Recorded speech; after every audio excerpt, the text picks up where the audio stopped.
دوستو آپ کا میزبان doctor Furqan Hameed T R Urdu anchor studio سے سلام عرض کرتا ہے۔ دوستو آج کے اس پروگرام میں ہم بات کریں گے ایک ایسے فیصلے، ایک ایسی دعوت اور ایک ایسے عالمی موڑ کی جو نہ صرف غزہ کے مستقبل کا تعین کر سکتا ہے بلکہ مشرق وسطیٰ، عالم اسلام اور عالمی سیاست کی سمت بھی بدل سکتا ہے۔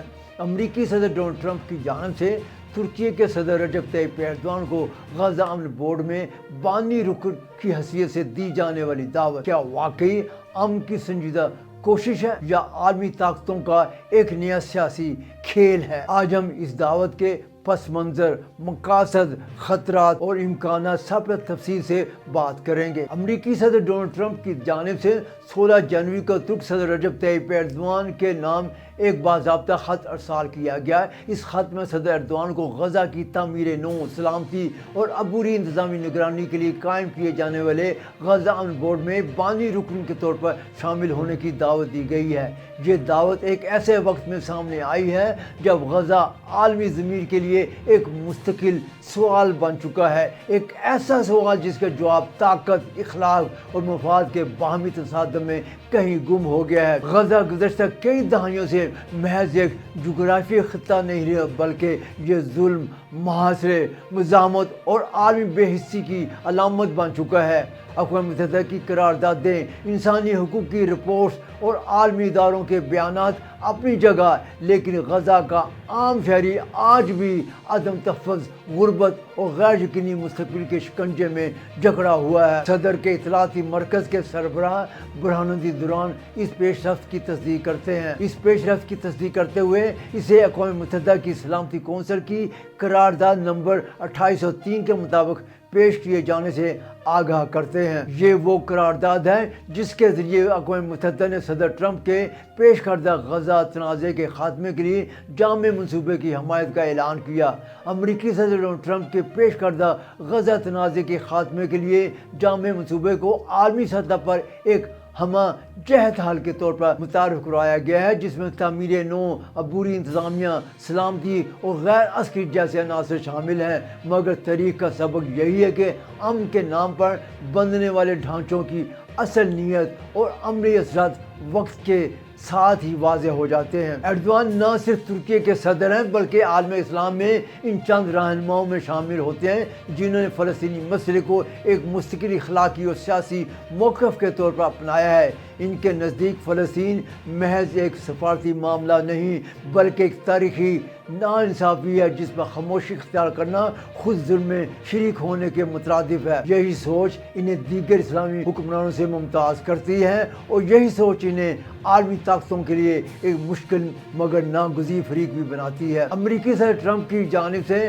ایردوان کو غزہ امن بورڈ میں بانی رکن کی دعوت دراصل اس حقیقت کا اعتراف ہے کہ غزہ کے مستقبل سے متعلق کوئی بھی منصوبہ اس وقت تک اخلاقی اور سیاسی وزن حاصل نہیں کر سکتا جب تک اس میں ترکی جیسے مؤثر اور فلسطین نواز ملک کو شامل نہ کیا جائے۔ تاہم اس دعوت کے ساتھ کئی سوالات بھی جنم لے رہے ہیں۔ سوال یہ ہے کہ غزہ امن بورڈ آخر ہے کیا؟ وائٹ ہاؤس کے مطابق یہ امن بورڈ غزہ میں جنگ بندی کے بعد عبوری حکمرانی، سلامتی کے انتظامات، تعمیر نو اور معاشی بحالی کی نگرانی کرے گی۔ اس بورڈ کے تحت ایک بانی انتظامی بورڈ، ایک الگ غزہ ایگزیکٹو کونسل بھی قائم کی جائے گی جن میں امریکہ، ترکی، یورپ اور عرب دنیا کی اہم شخصیات شامل ہیں۔ بانی انتظامی بورڈ میں شامل نام اپنی جگہ غیر معمولی حیثیت رکھتے ہیں۔ امریکی وزیر خارجہ مارکو روبیو، ٹرمپ کے خصوصی نمائندہ اسٹیو وٹکوف، ان کے داماد اور سابق مشیر جیرڈ کشنر،